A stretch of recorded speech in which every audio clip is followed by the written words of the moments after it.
Nesse vídeo eu gostaria de falar sobre a consistência dos alimentos na introdução alimentar. Eu recebo muitas dúvidas a respeito de como deve se oferecer os alimentos na introdução alimentar. Por onde começar? Como? Raspados, amassados, em pedaços?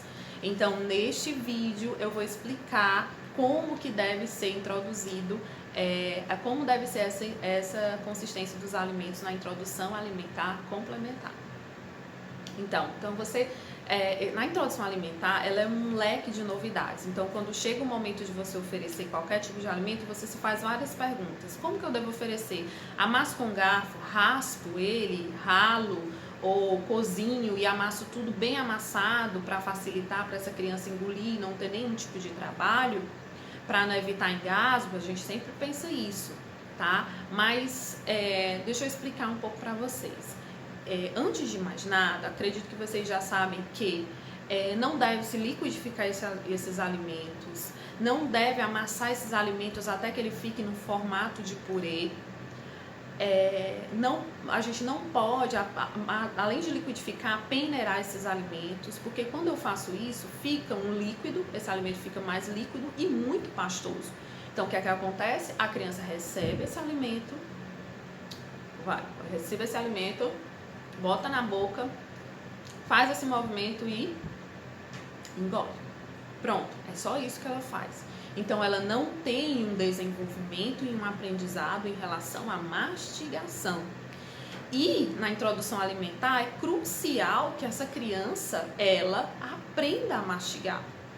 Porque é um aprendizado, essa criança precisa desenvolver essa mastigação.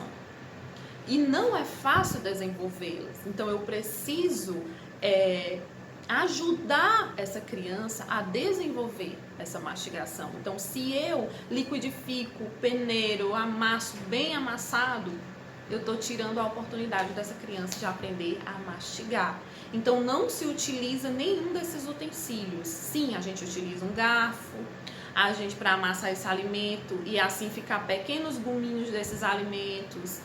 Para quando a criança receber, ela tem uma pequena dificuldade para mastigar, onde ela precisa dar um sinalzinho de alerta. Opa, que coisa diferente aqui na minha boca.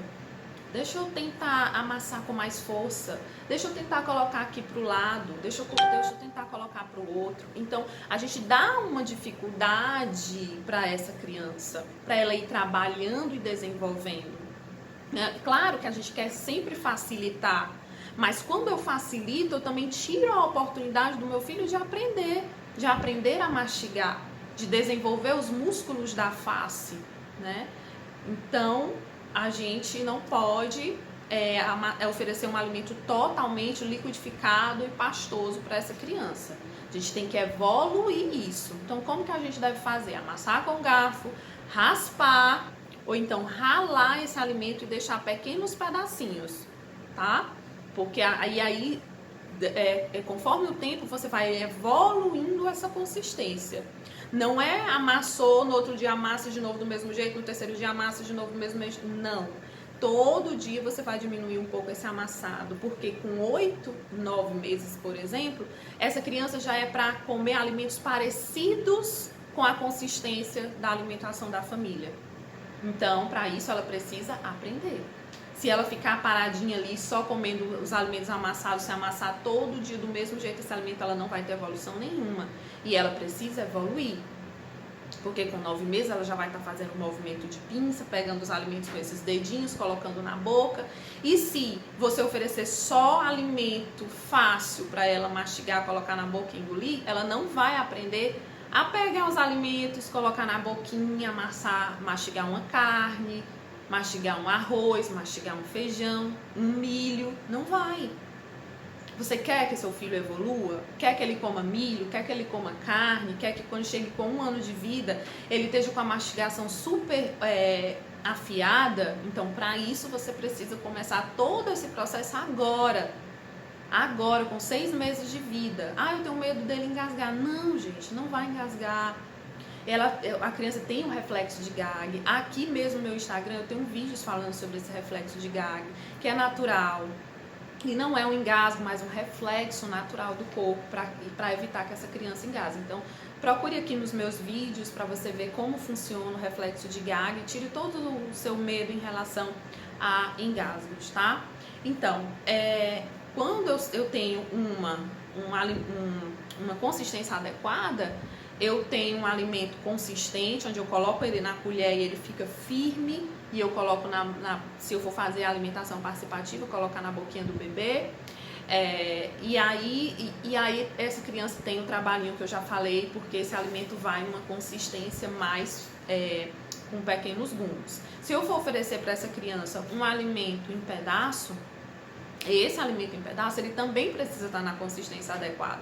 Precisa estar macio, porque se eu ofereço um alimento duro, por exemplo, eu vou oferecer uma maçã para o meu filho, crua, do jeito que ela tá, e vou oferecer aqui para ele. O que é que vai acontecer? Aí sim ele pode ter um risco de engasgo, porque essa maçã é dura.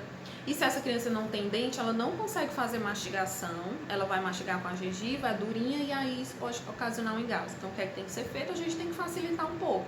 A gente tem que cozinhar essa maçã para que ela fique numa consistência macia, não muito mole e também não muito dura, para que essa criança consiga amassar com a gengiva ou com a linguinha no céu da boca.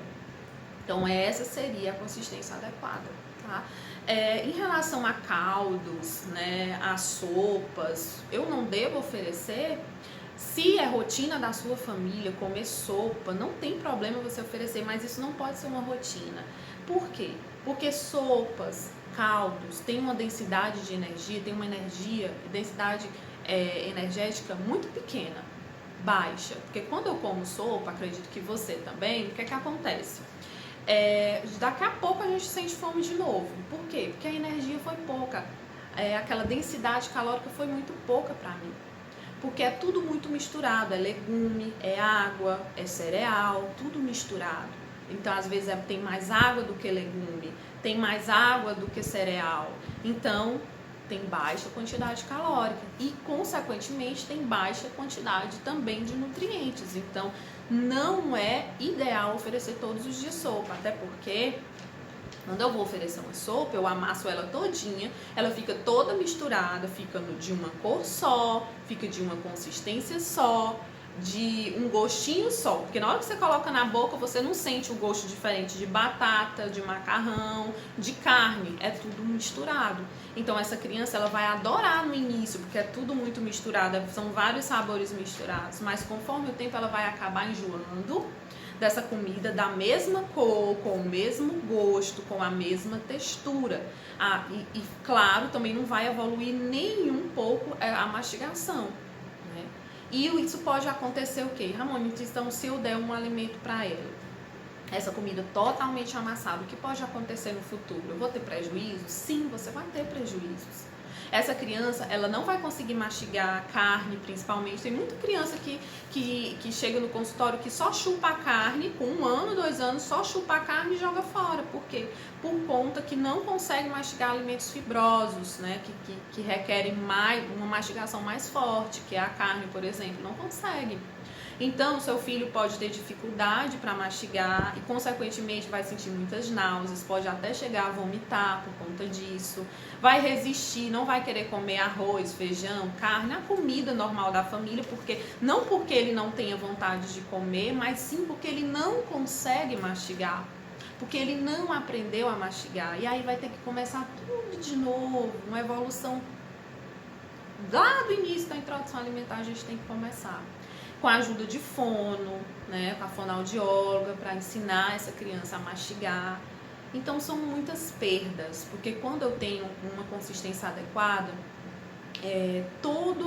aqui tudo é trabalhado, os ossos do meu cérebro, os ossos da minha face, a minha respiração, eu trabalho. Então eu tenho muitos ganhos com isso, não só de aprender a mastigar, mas muitos outros ganhos. Então, por isso que é importante essa questão da consistência. Não é besteira, não é modinha, não é nada disso. É necessário. A gente precisa aprender a mastigar no tempo certo, para a gente não ter consequências negativas, para os nossos filhos não terem consequências negativas, tá bom? Então, fica a dica.